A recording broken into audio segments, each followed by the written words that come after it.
But man, when you got all those bobbleheads, you're an unstoppable power.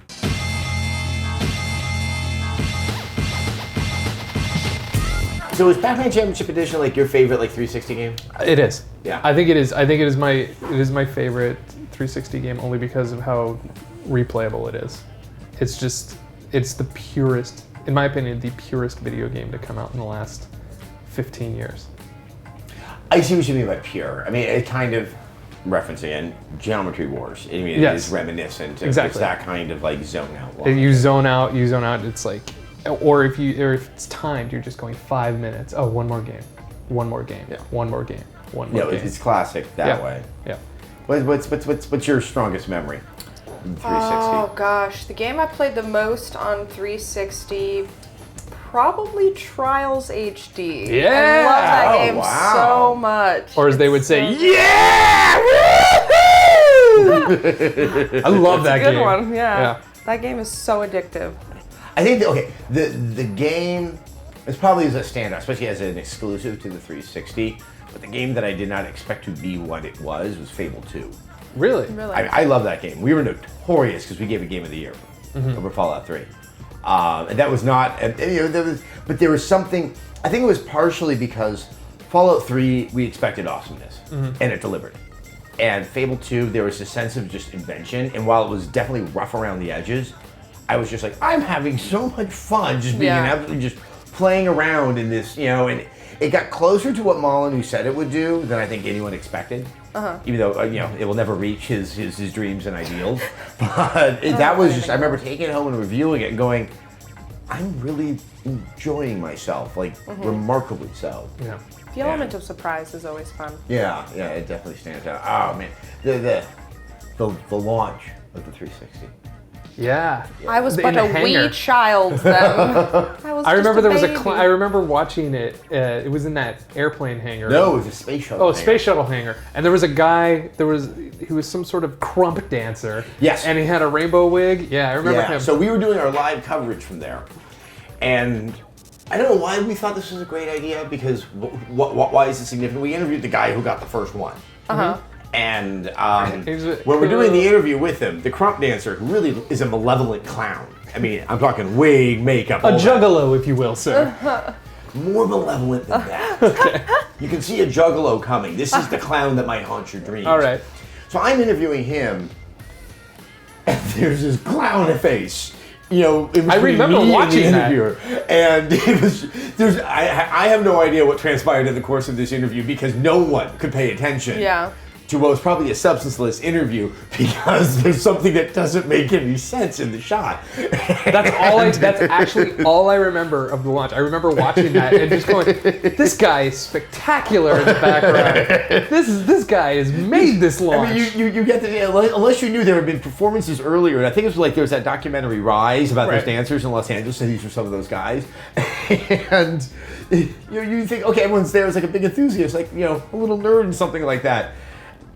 Except there's one evil clown that's walking around. Maybe he'll be there at the Xbox One Oh launch. my god, I hope so. Or think maybe so. he's dead. Oh, I hope so. Or maybe that clown that's haunting that town in England. That one Yeah. clown, yeah. Or What? maybe Pennywise will show up. Who knows? Yeah, I think it's, I don't know, no, it's not Birmingham. I think it's a smaller town. People keep on just noticing this really creepy clown that's walking around. Yeah. There are photos of him on the internet. Huh. Yeah. Okay. Yeah. You know what else I loved is around the launch. Do you remember the Xbox Live card that you could get? It was a silver, members only card that they sent early Yeah. adopters, and you could get discounts at places like McDonald's. Oh god. Not on Xbox Live itself. No, you had to actually physically write your name down and mail it to them, and they would mail you this Xbox Live cool person card. I forget what it was called, and you could get discounts at stores. Wasn't it called Xbox Power? I don't know. Yes, it was. That's where Nestor is now. I mean, that's the part that's interesting, is that the Xbox Live that started at the beginning of the 360 and the Xbox Live that exists now, that's kind of phenomenal. I mean, it was just an online play service for all intents and purposes, Yeah. and now it's just like, It's super all, media. all in everything. it really does kind of, I guess, encapsulate everything that's kind of changed online services, period. And that, in the ensuing Oh yeah. years. I mean, I use my Xbox to watch all sorts of media now. I mean, I've been watching Netflix on it exclusively, almost exclusively since they launched it. And yours doesn't turn off when people say things? No. No. Mine does all kinds of shit when people say the most innocuous words. Not even words that typically power up. Maybe, Are you maybe sure you're it's set to English? It's set to English. I hope it is. maybe your house is haunted by ghosts. The clown ghost. The clown clearly. ghost. The ghost of the clown that you just found out about inside his bed. off! We're gonna screw it down! It does explain a lot of things that go on in my house. Remember, like, there was a time before achievements? No, I don't. Yeah. It's weird how that happened so fast. Yeah.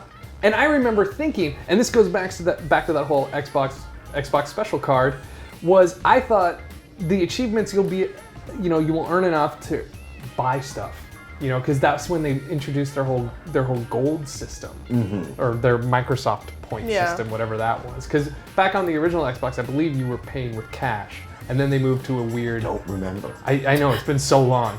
It's been so long. I bought Miss Pac-Man on the old Xbox. I mean, that was just such an odd interface that you kind of like, am I supposed to be here? Yeah. Because nothing seems to say this is a good idea. Yeah. But I remember thinking, okay, I'll get these achievements and then I'll buy other things on the marketplace with them, right? No, you'll just use them. But at the same time, it became addicting over time to be like, oh, I need to finish this game so I can get all of the achievements. Well, it's also like the better ones. The achievement indicated there's something that you may not have found or accomplished that you had not completed your gaming experience. Now it's just used for nerd cred. In Yeah. the YouTube comments. Yeah. Yeah, I mean, everything is. It's just bragging rights now. I want to meet the guy who got a date with a girl because he had a high gamer score. That he. Sebastian Haley got his first job in the industry because he had such a high gamer score. That's not dating a girl. No, it's not. But he is dating a girl. No, but was she turned on by his I that don't know. he figured out to Maybe. press pause on the Simpsons game to Maybe. get 1 point? Do you I think can't people say I start wouldn't wearing sleep with a guy t-shirts if he with just told a me number that. on it and that's their gamer score? I would not do that. In all these memories, I have something I have to admit. I bought the HD DVD drive. Really? It's okay, so did I. We Really? can all make mistakes here. And my copy of King Kong. And I Your didn't copy want of it. King I didn't Kong? want it. I didn't like it. It's not good. I was one of those dummies who was like, well, I'll have both and see how this shakes out. I don't want to be like the family that has beta only, Yeah. so I had to buy both. You always looked at those kids with that kind of quiet disdain. Yeah, you're like, why do you have those small weird tapes? And then What people would look at school? me and be like, why do you have those weird red cased movies? God, you guys are old. It was 6 years ago. I was in diapers then. Oh, okay.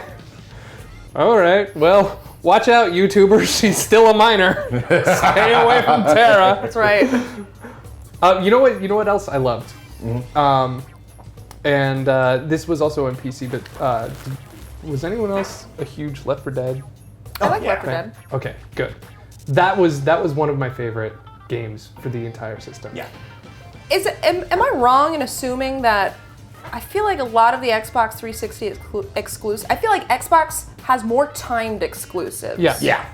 It did. Like I was thinking back on my favorite exclusives and hardly any of them are exclusive anymore. Yeah, No, I mean, because Microsoft actually had very few original games made by a Microsoft Game Studio in its second half. I mean, they just kind of abandoned all of that.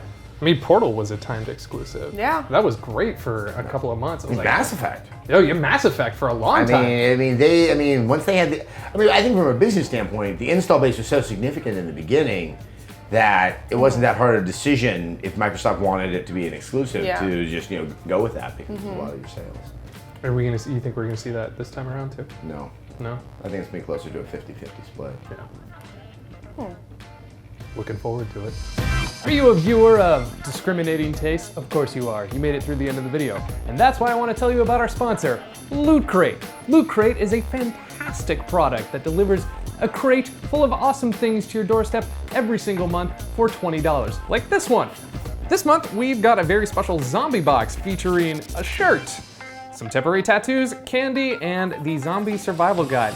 Also, great news, Loot Crate now ships to Canada, the UK, and Australia, in addition to the US. You can get 10% off your subscription and support Rev3 games when you go to lootcrate.com/casual and enter the code REV3.